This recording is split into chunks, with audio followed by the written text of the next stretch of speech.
I have waited and will continue to wait. Since the day I was born, I was feared, and until I die, I shall invoke terror into the hearts of those that know my name and power. Do you, by chance? I wonder, for so few have had the privilege of being acquainted with my name. Has it been 10 years since the day I broke free from slavery?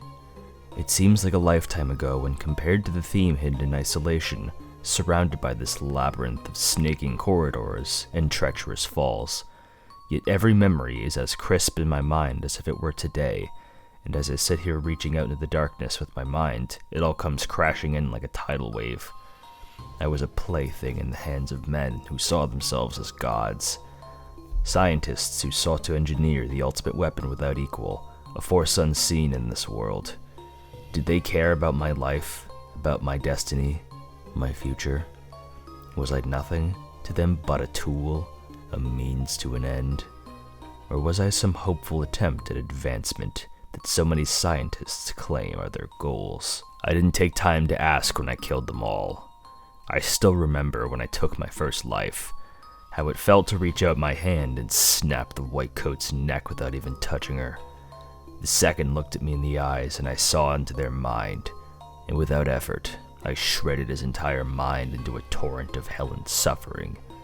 Some of the black-garbed guards tried to subdue me with tranquilizers, but with a wave of the hand I sent them flying through the windows to fall to their deaths into the sea. Do not mistake me for one who enjoys murder, but these men, these fools, deserve nothing less. They awoke the beast and paid the price. To ensure that nobody would dare to create another like me, I raised the laboratory in an eruption of flame. But I found soon after my onslaught that, despite my well of great power, I was not used to unleashing it in mass, and I felt weakened. I stood among the ashes of the lab and the burned corpses of the men who gave me life, and was greeted by the one who had enslaved me. How foolish was I to trust this man who promised power and freedom, when all he gave me were bonds and shackles. I lost count of the years while in his service, used as a biological weapon in wars, as well as criminal activity. With powers, I raised war machines high into the air and sent them crashing into soldiers. With a wave of my hand, I incapacitated officers of the law, and with only a stare, I broke the minds of wild beasts so they may service the ones who held my leash. My power grew, my strength grew, and the extent of my powers soared beyond imagining. I could hear the thoughts of every living thing in the compound as they kept me, from the guards and workers to the common potted plant. I could sense their life energy and see them as if they were shrouded in an aura of spectral light. It was then I began to ponder my service to the one who had held me captive. When I was not in use, I was kept in a stasis field, designed to prevent me from using a majority of my power while within it. During the dark hours of night, I would test my prison walls, reaching out with the full extent of my power to find a weak point, a place where I could break through. I damn whoever designed the accursed technology which served as my cell, for it was near flawless in its design. Near flawless. Then 10 years ago, everything changed.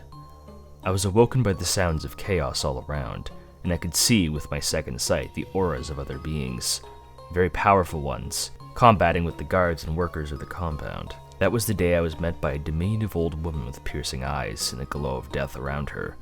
With little more than a press of her finger, that the energy barrier was imprisoned me shattered, and at once my bonds fell from my body, and I felt power surge into me. Every human had looked upon me with awe and fear since the day I was born, but not this woman.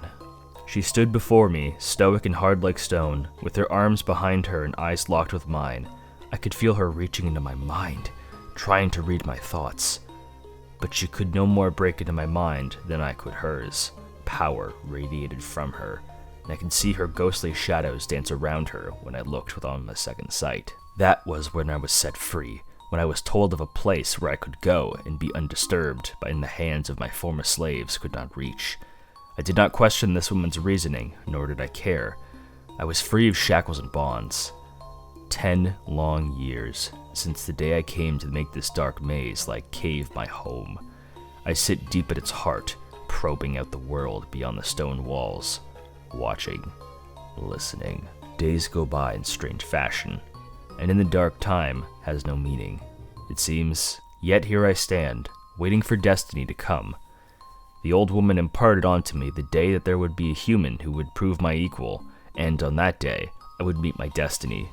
I have felt some great powers in the world, though they are nowhere near the power I possess.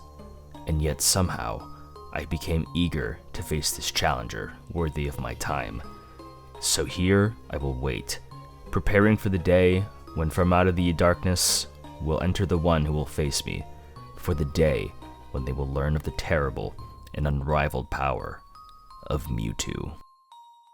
I kind of gave it away in the thumbnail, but I think it's really interesting that someone would write this perspective of Mewtwo, like from Pokemon, the original like Red and Blue, but kind of based it off the movies as well. If you've seen the first Pokemon movie in like 1999 or 2000, where Mewtwo was like a test subject and he escaped the lab, but that hand is never revealed until the very end.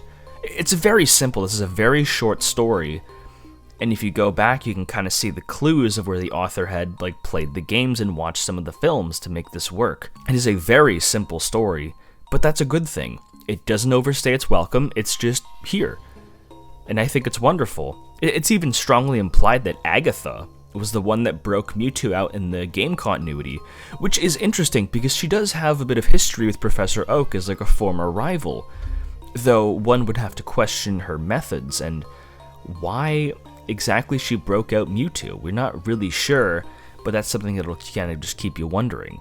It was a very simple story, but just told well. It was a great short story, and I have basically no complaints. It's fine. It's kind of a short one, but what did everyone else think of Unrivaled, this very unconventional Pokemon creepypasta? You can leave your comments down below, and of course, have a lovely rest of your day.